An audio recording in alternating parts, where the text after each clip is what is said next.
Men are just sex animals that need women for satisfaction. The societal conditioning has eaten so deep into humanity. The society is using the get them young tactics to rope young boys into their destructive program. A lot of young boys are heavily being conditioned by the society via the media, film, movies, books, school curriculum, religious doctrines, and more. Over time, the society has conditioned a lot of men to be perverts. I think we need to shed a little bit of context on how perversion or perverted thoughts occur in men.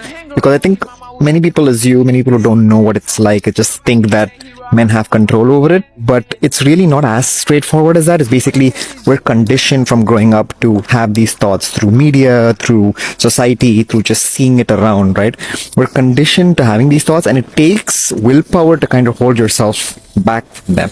But I don't think it's ever going to be a case of eliminating it. So what really happens is, say you see someone attractive, maybe on the street, and then you suddenly have maybe a perverted thought about them, something that you didn't think is good or you don't want to have. It just kind of happens. And then you have to have the willpower to recognize that and then stop yourself from thinking that. Right? So it's really the 3-step process. You notice the thought, you stay in the thought, and then you observe it, you call it out, and you reject the thought, right? And I don't think we're ever going to get to that point where we don't notice a thought in the first place. Like, I think it's because the way we're conditioned, we can't really break that. What we can do is reduce the time it takes from having the thought to stopping the thought, like having it, calling it out, and stopping it. So that's what we really need to kind of cut down and reduce. So yeah, I just want to shed a light on what really happens in the male mind when, we see someone attractive or we have these kind of thoughts. Like, it's natural to have them, but it's just about working on controlling them. You can't never have a situation where they don't exist. It's just, can we stop ourselves from acting on them? That's really what we want to focus on. Hello fam, how you all doing? How is your weekend going? Please take a moment to like this video and subscribe. Thank you for your support. This video is focused on the title, Men are just sex animals who need women for their satisfaction, and they use marriage to trap women. In this video, I will be making reference to a book titled What Men Don't Want Women to Know. The PDF format of this book is free online, and anyone can have access to it. You might be a sex worker and not even know it. I have been reading the book What Men Don't Want Women to Know, and I am learning so much about the natural state of unmastered and lustful men. In the book, the authors are stating that men have 2 basic states of being, loaded and unloaded. When they are unloaded, they are in a state of peace, they are in a state of bliss, they are relaxed and more sensible beings, at least more sensible than usual. But when they are loaded, meaning they have not had their release, they are the most predatory, disgusting individuals, more so than you could fathom to think. And that is where you, an unknowing, naive woman, comes in. So you may be posting your pictures on Instagram, Twitter, whatever the case may be, in more revealing clothing, unbeknownst to the type of individuals that may come across your page. You may be trying to share a fun moment in your life, not at all catering to the opposite sex. The men that the authors of this book are referencing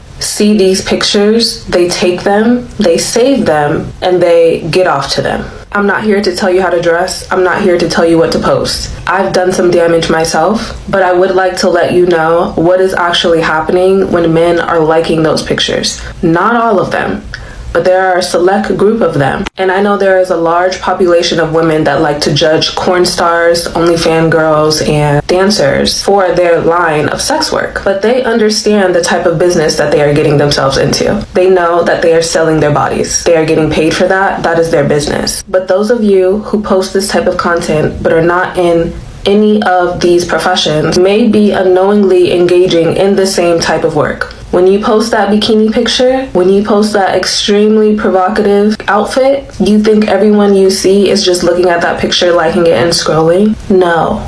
They are doing very disgusting things with them. This is why we had that period of time where people were screaming at parents on the internet who were posting their children in very suggestive poses, knowing that they were getting thousands of saves by majority men. If you truly want to understand how disgusting men can be, I encourage you to read this book. The PDF is free online, and the authors of this book are 2 men.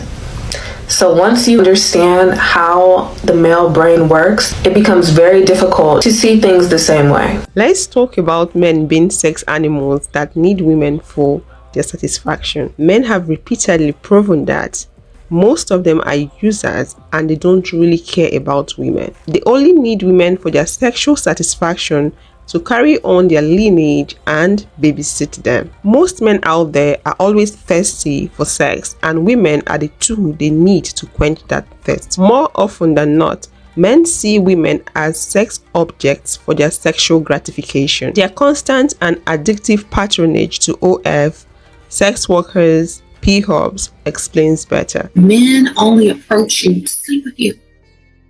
That's it. If anything else comes of it, oh well, that was not their first intention. So, a lot of women have these guilt issues, but remember, men approach you for one reason, to see if they can get you and then leave you as quick as possible, unless you trick them into staying or give them a reason to stay. Their first and true intention is only physical. Okay, they are not looking for love, they're not looking for marriage, they ain't looking for none of that. They're just looking to get it and try to quit. So when you get approached, make sure you understand that.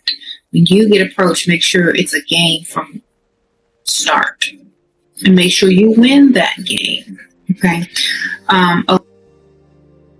Would y'all like to see how perverted and how disgusting and how sick men are? Because I don't think you ladies actually understand how perverted men are. I think you ladies think when we say men who watch porn, or I think y'all ladies think it's a joke when we say men will date you to get close to your child. I think y'all ladies take a lot of what we say about men and y'all say it's not all men. Is it not? If a man is given the opportunity to engage in sexual relations with an attractive female with no fear of getting caught and little risk of transmitted diseases, he will do so always without fail. There are no exceptions. Well, here's some statistics for you about how twisted men are. Bad Baby reveals she has made over $57 million in 3 years from OF. She joined when she turned 18. She joined OF when she turned, as soon as she turned 18, she joined OF. Bad Baby at 18 years old has made more money from OF than like 4 or 5 professional athletes combined. And do you know who spent most of their money to make those purchases? Men. And when I say most, I mean all. All of her customers were men. All of her customers were men. Had to be. You can't convince me that a woman bought her her OF. No, absolutely not. These were men who were preying on her when she was 16, 15, whatever years old, and they finally had access. They finally had access to whatever they was looking for, whatever they wanted to purchase it for, and they just gave Bad Baby generational wealth. On her end of things, she capitalized off of men who are disgusting. On the man's, on these men's side of things, that does not tell y'all how dangerous men are. She made generational wealth in less than a year. In 3 years, her net worth has probably quadrupled.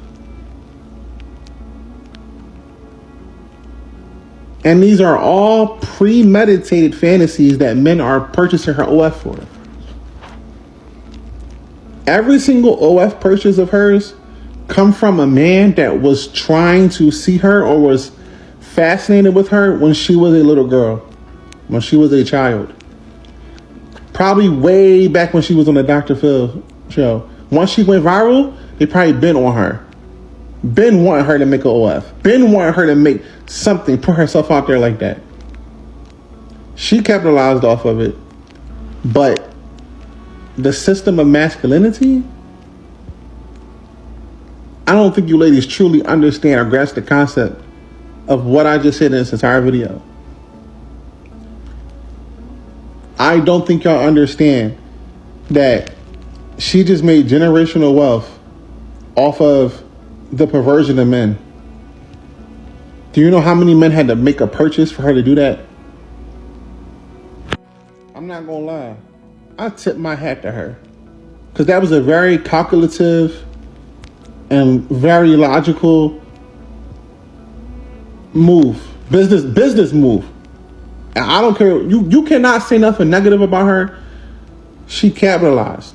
She's forever financially free. Forever. And the fact that men are still purchasing men are purchasing her OF so much that she's making like NBA, NFL, MLB player contracts that they don't get for like 2-3 years of being in the league. Kudos to her.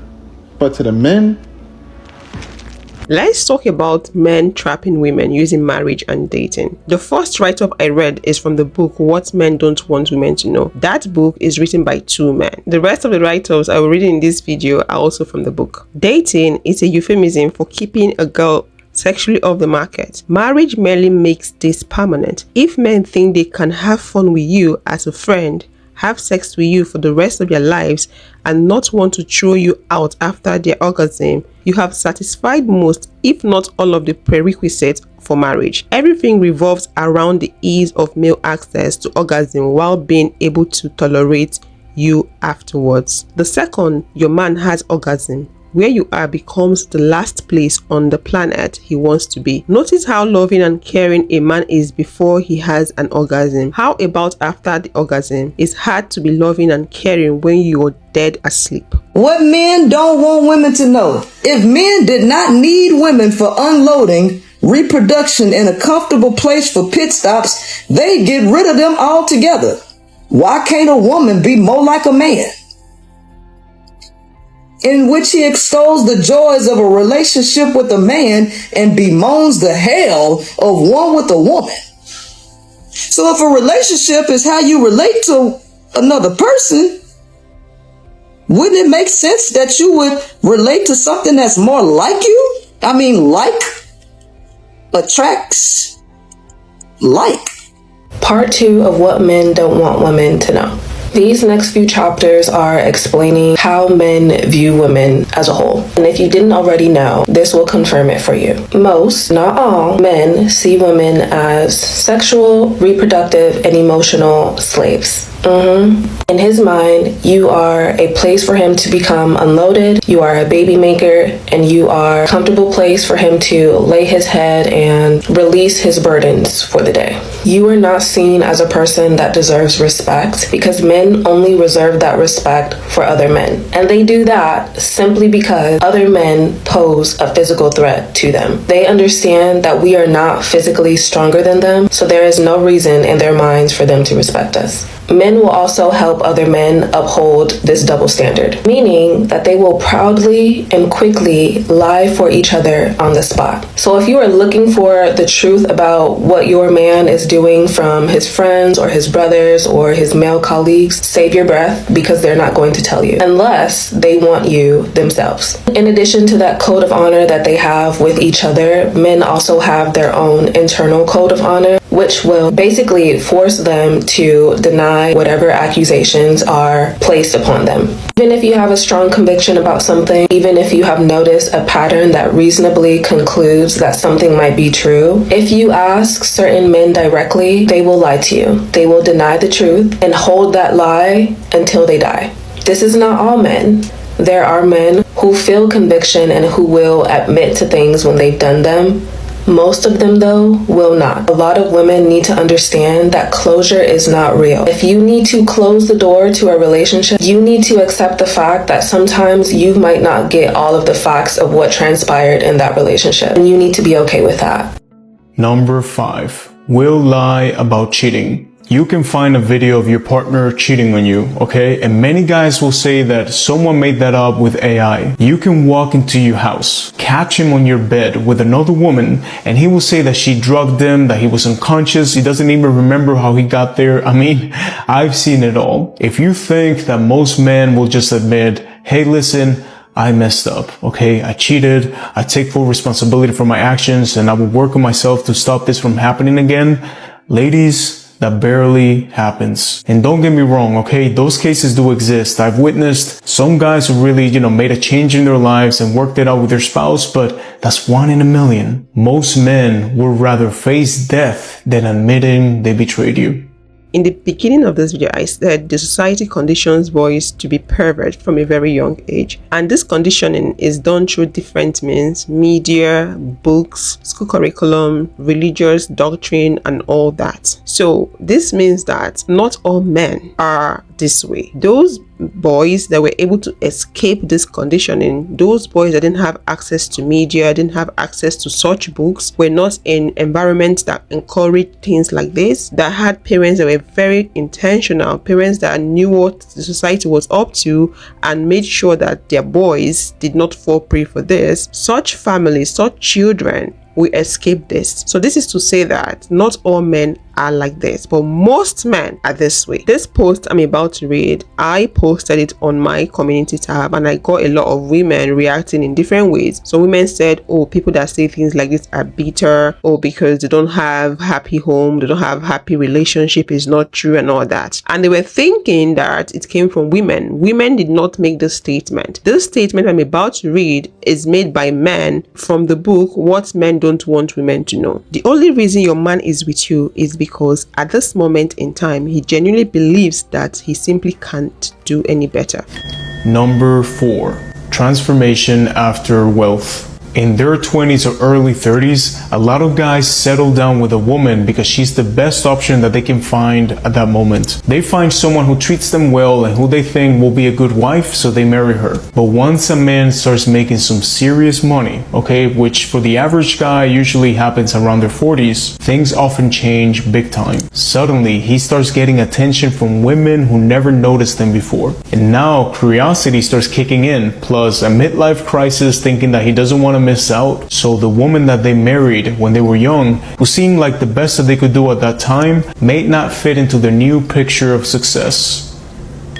Number 2, he won't love you unconditionally. Ladies, never expect unconditional love from a man, okay? This is something that ends up causing a lot of suffering in many women. If you think that someone will love you no matter what, no matter if you fail to meet his needs, neglect his feelings, or disregard the balance of give and take in the relationship, you will be setting yourself up for disappointment. Unconditional love is for your children, your parents, your dog, but romantic relationships are built on mutual benefits, whether emotional, physical, or social. By the way, this applies to women as well, okay? I remember my grandmother told me once the same advice. She said, never expect a woman to love you unconditionally. And I was like, what do you mean, abuela? I don't understand. And she said, if tomorrow you are thrown in prison for life, okay, whether innocent or guilty, no woman will put up with that. Only your mother and I will be there every week to see you. And I laugh now because old people always come up with the most extreme scenarios to prove a point, but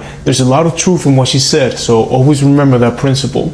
Oh, would you like to hear another absolutely disgusting secret about men that they definitely do not want you to know? And as usual, this is an absolutely foolproof method, so please pay attention and do not tell anybody I told you. This is going to be very hard to hear for any of you who are currently in denial. AKA, you're in a situation that you're desperately trying to save. Here's the big secret. If the man that you're currently with can be tempted by another person, whether it's liking someone's stories or someone flirting with them when they're out and they don't resist it, whatever the case may be, if they entertain it, they simply don't like you enough. As I am telling you right now with 100% certainty, as a man, we do not get tempted when we are fully invested in the person that we're with. There is no line that someone is going to use on us. There is no peak level of hotness that is going to move our eyes over if we are with the right person. The person that we are with, when we are with them, is the hottest person on planet Earth. If you are in a situation or even a relationship, God forbid, you're struggling and worrying about keeping your man's attention, that is the wrong man. Yes, you should also keep them interested. If another woman can come along and tempt him out of it, let him do you the favor. Let him be tempted and be with that person and find the person who's not going to be tempted to leave you. Thank you so much for watching. This does not mean that all men are the same, all men are this way they've described. Like I said, some men were lucky enough that they did not fall into the program. They were not conditioned. Some men are not conditioned, but those men are few. While some men that were conditioned unconditioned themselves, if that makes sense. There's a word like that. They unconditioned themselves and they unlearned what they learned, and they learned new things. It takes a whole lot for you to do that. It takes a whole lot for any man to do that. So men that are self-aware, men that have clocked the game the society is playing, have decided to unlearn the bad things they learned, the destructive things they learned, and learn new things. So if you find a man like that, you're lucky to have a good man in your relationship or marriage. But what we are saying is this: most men are programmed this way. Please don't get it twisted. Please take a moment to like this video and subscribe. Click this video to watch Why Men Need Sex. Thank you so much, and I will see you guys in the next one. Bye bye.